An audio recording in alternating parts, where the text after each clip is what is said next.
In December 2019, a new strain of coronavirus has emerged called COVID-19. It directly and indirectly affects the immune system and avoids being eliminated in early stage. Since then, it has been reported approximately 35 million were infected and more than 1 million deaths worldwide. One way of fighting COVID-19 is boosting our immune system. And one way of doing that is exercise and having a healthy lifestyle. Today, we will talk about the importance of strength training. In this time of pandemic, strength training is important in avoiding any kinds of disease and sickness. Strength training specializes in the inducement of muscular contraction through the use of free weights, weight machines, and resistance bands which build the strength, size of the skeletal muscle, and anaerobic endurance. Strength training strengthens and increases the amount of muscle mass in the body by making muscle work harder than they're used to. It improves overall health and well-being because the bones, muscles, tendons, and ligaments are strengthened and toughened. It also increases metabolism, improves cardiac functions, and elevates good cholesterol. Strength training is commonly seen as a weight-bearing activities. There are two terms concerning strength training: repetitions and sets. Repetition is a full movement from starting point to the finish. A repetition or rep is one completion of an exercise such as one deadlift, one bench press, or one arm curl.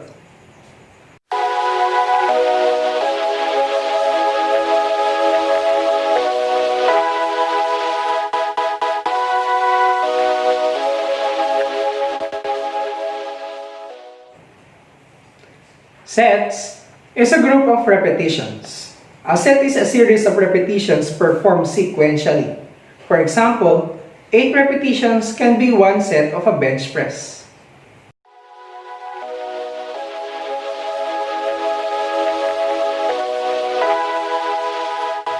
The rest period between sets varies according to your goal. For strength rather than muscle size, longer rests are required, preferably about 2 minutes or more. For hypertrophy and elements of muscle endurance, shorter rest usually works best around 45 to 90 seconds. Considering that this program is designed for a combination of strength and muscle building, you will rest for 1 minute if possible. Longer rests between sets are sometimes problematic in busy gyms, but a longer interval than 1 minute is fine if that's what you require to continue. And here are some benefits we gain with a quality weight-bearing strength training exercises. First is increase in muscle strength. Muscle strengthening activities help maintain the ability to perform everyday tasks and slow down the rate of bone and muscle loss associated with aging. Strengthen tendons and ligaments. Strong tendons and ligaments are crucial for a long life wellness and physical activity. Ligaments binds the bone together and tendons binds muscle to the bone. They are the connecting elements of the body crucial for movement control, stability, and better mobility. Improve range of motion. Going through a full range of motion will result in a better muscle balance, joint stability, proper activation of the working muscles, and overall better movement quality. It also reduces body fat and increase in lean muscle mass. Weight training helps you burn calories. It also gives you a more toned body shape and can help you build muscle mass. Potentially improves blood pressure levels. Weightlifting can cause a temporary increase in blood pressure. This increase can be dramatic depending on how much weight you lift. But weightlifting can also have long-term benefits to blood pressure that outweigh the risk of a temporary spike for most people. Gain positive changes in levels of blood cholesterol. Strength training can reduce the level of cholesterol in your blood. Cholesterol is a waxy fat-like substance that's found in all the cells in your body. Your liver makes cholesterol, and it also in some foods such as meat and dairy products. Your body needs some cholesterol to work properly. But if you have too much cholesterol in your blood, you have a high risk of coronary artery disease. Gain an improvement in glucose tolerance and insulin sensitivity. Glucose tolerance is defined as the ability to dispose of a glucose load. Insulin sensitivity refers to how sensitive the body's cells are in response to insulin. High insulin sensitivity allows the cells of the body to use blood glucose more effectively, reducing blood sugar. Strength training helps improve these two to maintain healthy body. Gain overall strength, balance, and functional ability. When performed properly, strength training can provide significant functional benefits and improvement in overall health and well-being, including increased bone, muscle, tendon, and ligament strength and toughness, improved joint function, reduced potential for injury, increased bone density, and increased metabolism. Even if we are concentrated in developing a healthy and active lifestyle, we still need to consider our safety. So bear in mind the following precautionary measures. Number 1. Before engaging yourself to the activity, make sure to have a simple warm-up activities to prepare our body for more strenuous activity, and also have your cool-down activity after.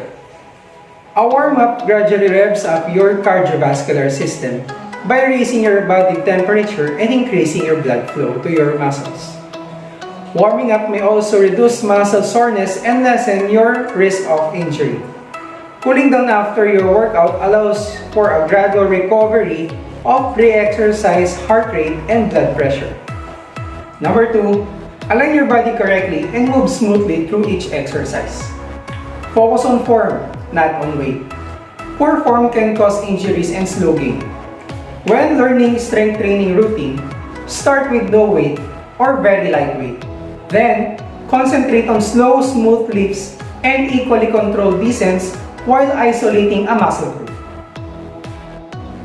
Number 3, to be controlled is to work at the right tempo. Take 3 counts while lowering a weight and hold. Then, count 3 again while raising into the starting position. Number 4, pay attention to your breathing during workouts. Exhale while working against resistance by lifting, pushing, or pulling. And inhale every time you release. Number 5, keep challenging your muscle by slowly increasing weight or resistance. As you train, your muscle strength will gradually increase. To strengthen them further, slowly increase the weight or resistance. Number 6, stick to the routine. Working all major muscles of the body 2 to 3 times a week is ideal. And lastly, give time for the muscle to recover. Strength training causes tiny tears in muscle tissues. These tears aren't harmful, but they are important. Muscles grow stronger as the tears need hours to recover before the next strength training session. Another thing you need to consider when you do strength training is what you consume. Eating proper foods or proper exercise should go hand in hand to achieve a healthy and active lifestyle. A combination of good exercise routine and consistent intake of balanced diet can help achieve a well-rounded health and fitness level. Here are some foods and nutrients to look upon during strength training. First is water. Water carries nutrients to all cells in our body and oxygen into our brain. It allows the body to absorb and assimilate minerals, vitamins, amino acids, glucose, and other substances. Water also helps to regulate the body temperature while working out. During exercise, evaporation is usually the prime mechanism to heat dissipation. Temperature rises rapidly if the body cannot adequately evaporate sweat from skin surface. Continuous sweating might lead into losing valuable fluids from the reservoir within the body. So we need to drink water while exercising to replenish the body fluids that have been lost during training. Second is carbohydrates. Carbohydrates serve several key functions in your body. They provide you with the energy for daily tasks and are the primary fuel source for your brain's high energy demands. The majority of your diet must consist of healthy natural carbohydrates and should not come from sugar. Get your carbohydrates from natural sources such as rice and whole grains. Third is protein. Your body uses protein to build and repair tissues. You also use protein to make enzymes, hormones, and other body chemicals. Protein is an important building block of bones, muscles, cartilage, skins, and blood. Fourth is fruit and vegetables. Not only does regular physical activity burn calories, it also regulates your appetite, boosts your metabolism, and reduces stress. Eating multiple servings of fruits and vegetables each day will help you improve your performance and help you feel and look better. The fifth one is grains. They can help you feel full for longer and fuel your body throughout the day. They can also help stabilize your blood sugar levels. Finally, these quality grains have the vitamins and minerals you need to keep your body running at its best. The last one is dairy products. Milk following resistance exercise promotes greater gains in muscle and losses in body fat than soy or sport drinks. Milk is also an effective post-exercise rehydration aid. Consumption of milk after exercise promotes greater gains in muscle protein, which is important in repairing damage caused by the exercise itself.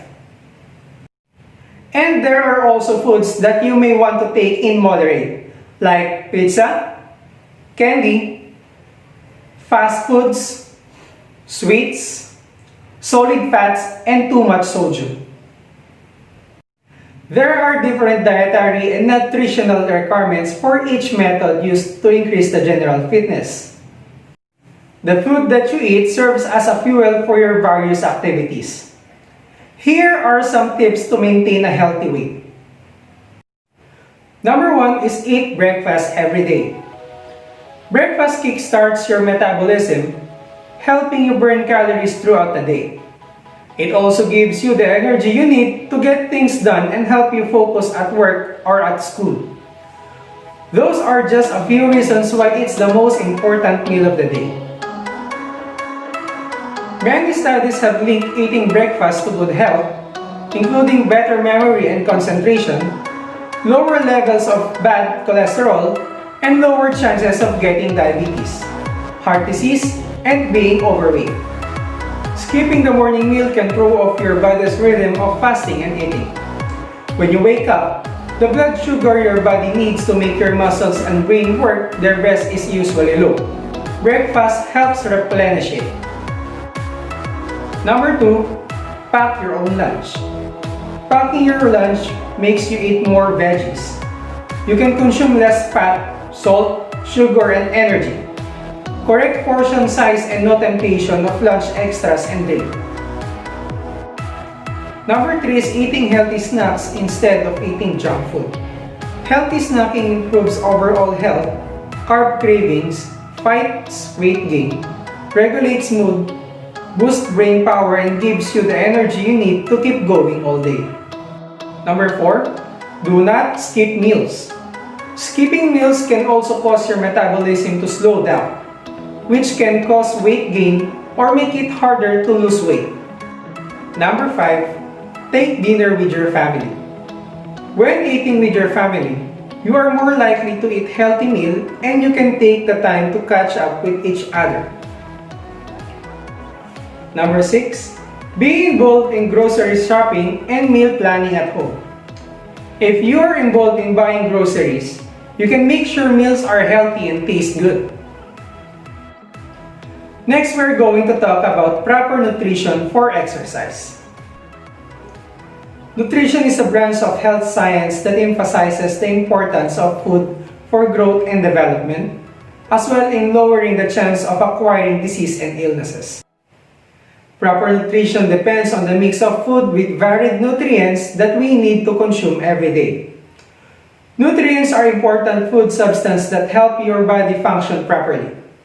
They provide you with energy and facilitate growth and repair of cell. Nutrients is divided into two categories: micronutrients and macronutrients. Macronutrients are the main nutrients that make up the food we eat. There are three, and you have probably heard them before: carbohydrates, protein, and fats. Most foods contain a mixture of more than one macronutrients, but are generally classified as one they contain most of. Micronutrients are vitamins and minerals needed in very little amount. Examples are vitamin A, B, B12, E, and C. Always remember the FITT principle when you are doing physical activities. The FITT principle is a great way of monitoring your exercise program. FITT stands for frequency, intensity, time, and type. Frequency refers to how often you exercise. The first thing to set up with your workout plan is frequency. How often do you exercise? Your frequency often depends on a variety of factors, including the type of workout you're doing, how hard you're working, your fitness level, and your exercise goal. Intensity refers to how hard you exercise.